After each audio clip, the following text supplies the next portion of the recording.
Let's go through another example where we have to determine the open intervals on which the graph will be concave upward or concave downwards. And it will be important for us to be able to do this with all kinds of functions.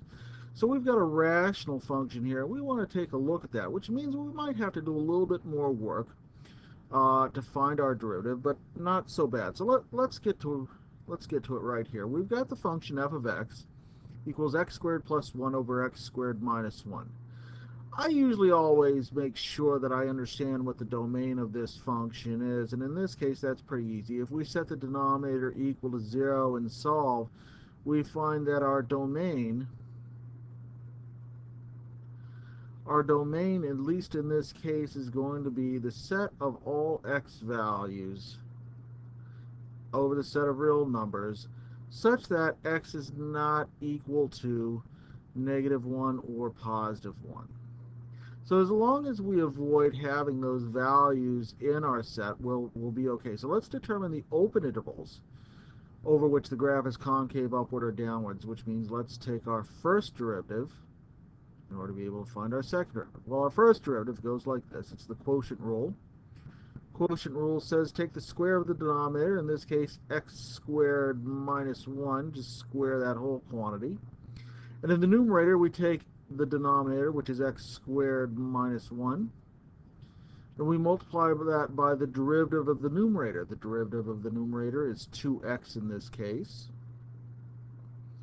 And then we subtract the numerator, in this case x squared plus 1, times the derivative of the denominator, which happens to be 2x in this case. So let's see what that gives us. If we simplify, f prime of x, of course, is going to be 2x to the third minus 2x minus 2x to the third minus 2x. Remember, we distribute this negative sign into both terms when we do this, all divided by the quantity x squared minus 1 quantity squared. So our first derivative, when completely simplified, is -4x divided by the quantity x squared minus 1 quantity squared. Well, so far so good. The next thing, of course, we need to do is we need to get our second derivative. Well, our second derivative is the derivative of the first derivative, so we have to find our derivative again using the quotient rule. So let's go for it again. The second derivative of x this time. So we're going to take this guy. We're going to move this second derivative step over here. A second derivative is going to be equal to the square of the denominator. So if we take the square of x squared minus 1 squared, we're going to get x squared minus 1 to the fourth this time. And then it's going to be the numerator, so the denominator, which is x squared minus 1 to the second times the derivative of the numerator, which is -4 in this case, minus, extend this fraction bar out, minus the numerator, which is -4x, times the derivative of the numerator. Well, now we're going to have to use a chain rule, right? This is 2 times the quantity x squared minus 1 to the first times the derivative of x squared minus 1, 2x, by the chain rule, right? And all that stuff that we have to do to unpack x squared minus 1 squared. All right, so we should simplify this. So this is going to take us a couple of steps. Let's see where it leads. F double prime of x is the same thing as saying -4 times the quantity x squared minus 1 squared plus, let's see, 4x times 2 times 2x is going to give us 4 times 4, 16. 16x squared times x squared minus 1 to the first. Now, as complicated and awful as that numerator looks, we can definitely say that there is sure a common denominator right here, or common factor in that numerator. Actually, two of them, right? We can factor out negative 4, and we can factor out x squared minus 1, right? So let's do that factorization. We factor out negative 4. We factor out the quantity x squared minus 1. And what does that leave us? Well, negative 4 times x squared minus 1 times another x squared minus 1 would give us x squared minus 1 squared minus 4x squared times 1, right? We factor out x squared minus 1 away from itself. And now we have x squared minus 1 to the 4th down here, the denominator. Well, x squared minus 1 and x squared minus 1 to the 4th, that will cancel. Well, that's a helpful thing to know, right? So that's going to go to the 3rd power when we reduce that. And what we're left doing here is reducing our expression. So let's take another step. We've got f double prime of x will be the same as saying negative 4 times this quantity when we simplify it in the numerator of negative 1 minus 3x squared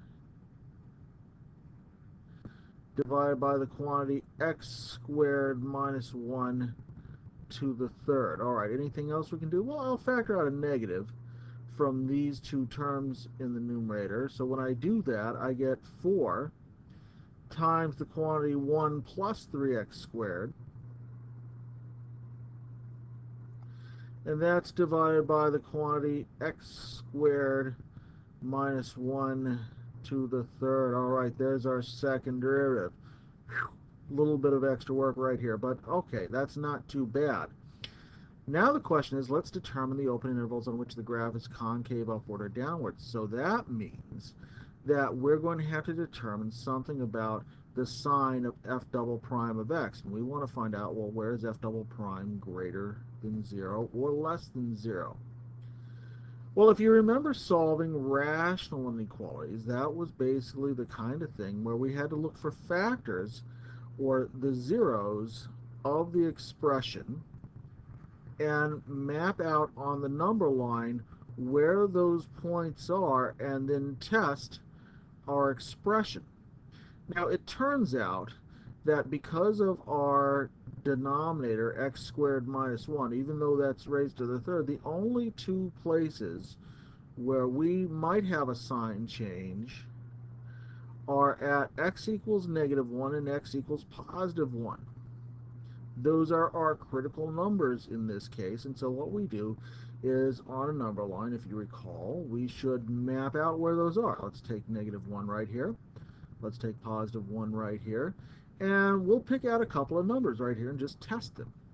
Well, if we test, let's see, if we were to test x equals negative 2, really all we're doing is we're looking to see, do we get a positive number or negative number in the numerator denominator. So let's take a look. If I put positive 2 into the numerator, 4 times 1 plus 3 times negative 2 squared, that's going to give me a positive number in the numerator. It always gives me a positive number in the numerator, as a matter of fact, right? Because we're squaring whatever number it is, adding the 1 and multiplying by 4. That's positive. How about the denominator, though? Well, in the denominator, if we substitute in negative 2, right, we would see negative 2 squared, which is positive 4, minus 1. That's a positive number to the 3rd power. That's a positive. And so overall, that expression is positive. All right, let's look at the next interval right here and talk about, let's say, a number between negative 1 and 1. Let's try 0. What happens there? Well, the numerator, 4 times 1 plus 3 times 0, that's a positive number.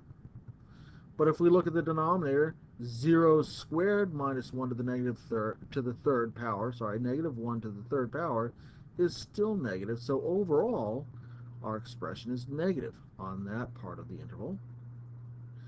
Then we go and we could test positive 2, but what we're going to find is that it's the same result as when we substituted in negative 2, and that's due to all of those squares, so overall that's positive. So what does that mean for us? Well, remember, we said that the shape of the function f of x is going to be concave up wherever the second derivative is greater than 0, and it's greater than 0 on the interval that goes from negative infinity to negative 1, and on the open interval that goes from 1 to positive infinity. Certainly we can't include 1 in those intervals. It's an open interval anyways. And then it's going to be concave down on the interval between those two, so between negative 1 and positive 1. Well, there we go. That's exactly what we wanted to conclude, and so we're done.